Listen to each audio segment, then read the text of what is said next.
Casino workers, what is the saddest thing you've seen? Before we start with the first story, please hit subscribe and ring the notification bell to stay updated with us. Story 1. Way too many in 10 years of dealing table games. I've seen people lose a lot of money until they cried at my table. People sitting at machines and being there the next day I came to work smelling like actual A regular always brought her disabled kid in a wheelchair and put them next to her while she gambled for almost a day each time. I had a guy who clearly had dementia at my table, and even with complaints they still allowed him to play. He could barely make hand signals and kept forgetting we were in the middle of hands. It didn't help that he was tipping the beverage server well, so he got massively overserved alcohol. Reports on these people should have made it so they couldn't continue doing this stuff, but it never actually changed. The worst was a few tables away from me, a guy's girlfriend was trying to get him to leave, and he got so pissed, he tried to choke her to death right at the table. He ran from security into the woods behind the casino and himself. Story 2. I worked at a casino over a decade ago, but here's mine. Somebody won a small jackpot, something like $2,000. When checking her ID for tax paperwork, it was discovered that she had put herself on the state's problem gambler self-exclusion list, which meant the casino was obligated to remove her from the building without paying. She wouldn't have been allowed in the building if she had been recognized.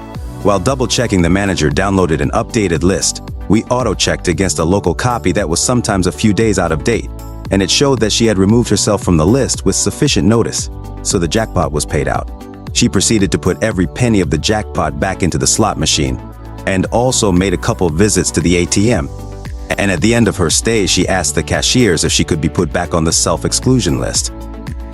Story 3.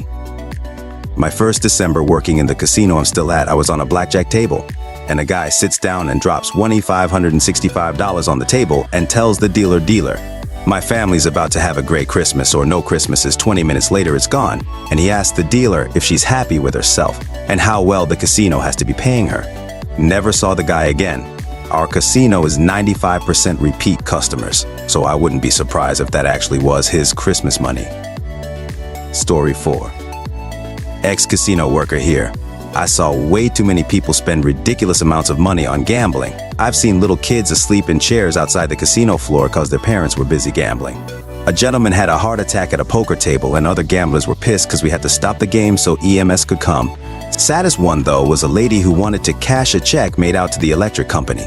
She wanted to know if she could scratch out the company name and write in the casino name. I told her we could not do that. Story 5. I'm not a casino worker. I was at a bar on the casino floor, and an elderly man in a suit and hat sat down a few seats over and started talking to the bartender. They made small talk, and then he mentioned that his wife of 50 years had died of cancer a few weeks beforehand. He said they never had kids and not many friends, so he took all the savings they had and came to Vegas to have some fun until the money runs out. Then I'll be going home to be with my wife. Bartender never followed up on it, but just kinda let him drink. I just awkwardly kept scrolling on my phone. What do you even say to that? Story 6. We had a roulette and blackjack table room that joined with a nightclub I worked in. There was this guy who spent more money than I made in 2 months in just a few hours. He wasn't drunk. I tried to get him to stop playing. He was the only player at the table. But he just said he is lonely, and playing blackjack was the only thing that made him feel okay. He was far away from home. I think he was Russian, and just really sad. It was tough to watch. His face looked just as vacant when he left as when he started playing. So sad. Story 7. I spent a lot of time in the casino. My dad had a gambling problem.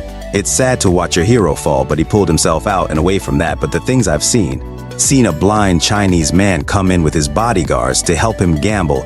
I've seen couples blow their entire money and just stand there looking at each other half in tears. I sat next to a woman who lost it all and just couldn't bring herself to get off the chair because reality wasn't setting in. My dad used to really hit it big, and once he would make me play on one machine and he plays on the other. His was losing and mine started winning big. I got shoved off that seat so fast. I don't miss that place. It's full of greed and misery. Story 8. Worked valet at a casino. One night we got the car and they dropped it off, left the keys in, normal here. I hopped in to move it and it smelled like death. I moved the car and informed my super. He called the cops as it was the smell of a decaying body. Cops came and we opened the truck, full of groceries from 4 months ago in the Missouri summer heat. It was chicken. They came to claim their car and were told to not park here in valet. Again, they said, the person who normally carries their groceries up to their second-floor apartment left, and they don't have anyone to help them anymore.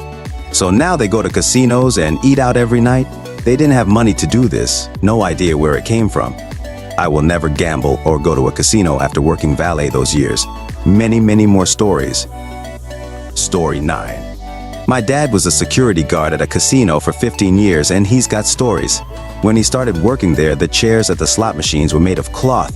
They had to change them to vinyl because people would not get up to go to the bathroom, and they would piss and shit all over the chairs. People would sneak their kids into the hotel in luggage when kids aren't allowed in the hotel. Others left them in the car, in the parking garage. One guy took a loan out against his house to gamble and lost it all. He dropped dead in the casino. People would literally spend days gambling in the same clothes.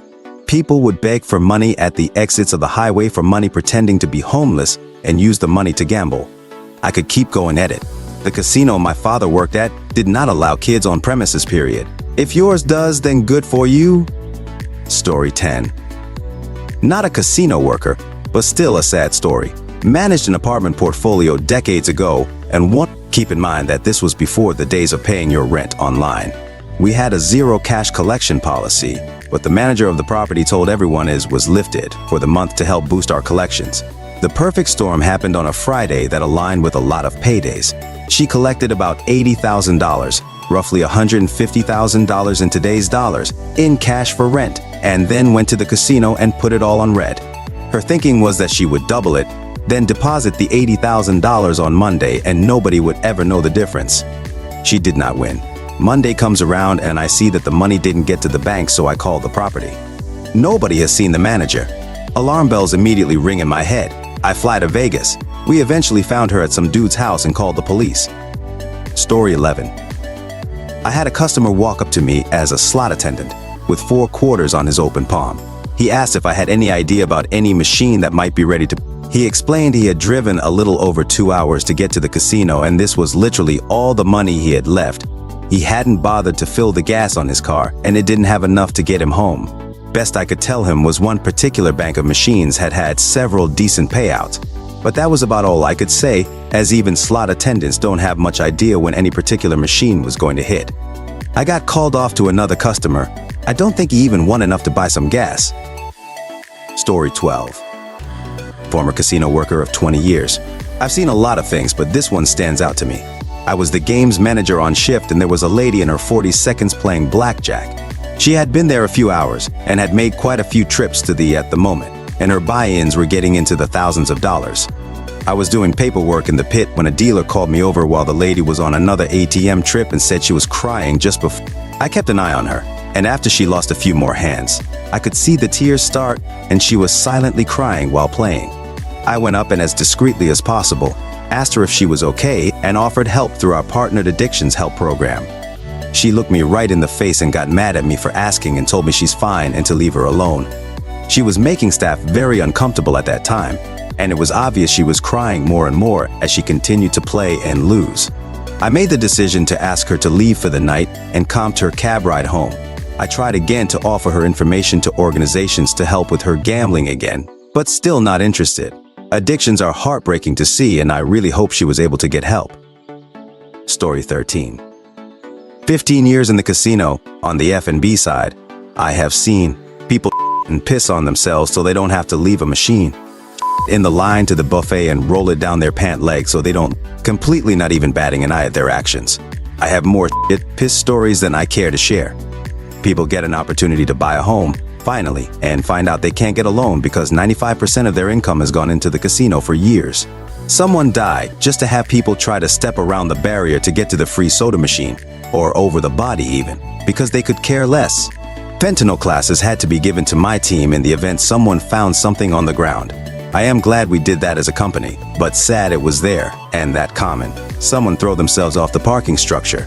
Someone stir up a car chase and end it in the valet, basically suicide by cop. Not really the casino's fault here. Don't get me started on COVID handling both pre- and post-closure. Needless to say, I am long and gone out of that world. I never gamble. Story 14.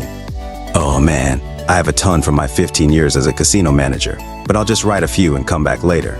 Woman who was an anesthesiologist assistant hit a bad beat jackpot at a 1-2 no-limit poker table for around $120,000. For non-poker players, this is the lowest stakes no-limit hold'em game offered by most poker rooms. The buy-in range was from $100 minus 300 min-max at our room, so by poker standards not terribly high. After she hit the jackpot, she started playing the bigger games. First 2 to 5 no limit, 200 minus 1,000 buy-in, and then moving up to 5 to 10 no limit, $500 million in, and I believe at the time, it was no max. Next thing you knew, she was out playing in the high stakes blackjack pit, playing $100 a hand. She got bumped up to a black card quickly from all the blackjack she was playing. Fast forward about 4 to 6 weeks, maybe 2 months tops, and we don't see her around as much. A few players asked if we'd seen her, and a couple let it be known that she borrowed money from them and hasn't repaid it. She started showing up late at night wearing a baseball cap and sunglasses and playing slots. Shortly after, security determined that she had been living out of her car and sleeping in the parking garage. The fall went quick. It was just like all the lottery winner horror stories I'd seen on TV, but playing out in real time. Story 15. I lived in Vegas for 6 years. All my jobs except for the last were in casinos. I've seen some shit. The tamest is at my first job, we didn't work directly for the hotel, just leased space there so we could cash our paychecks at the cage. One payday, one of my co-workers cashes his check on a break, hits the tables on his way back, comes back 20 minutes later having lost it all. And this wasn't minimum wage either, it was a tattoo shop and he was an artist, so we're talking a check for thousands of dollars. He just laughed, and at least waiting a couple weeks to do it again. Second job, not gambling related, but I worked at a nightclub in one of the casinos. Some girl in line to get in the club was already drunk off her ass and popped a squat and pissed and right there in line. Like, full-on diarrhea all over. Third job was for a casino downtown. I would start my day walking the property, including the casino floor, and end it that way as well. I'd frequently see the same people on both walks, sometimes days in a row, and each time they looked worse and worse. It was awful. Edit.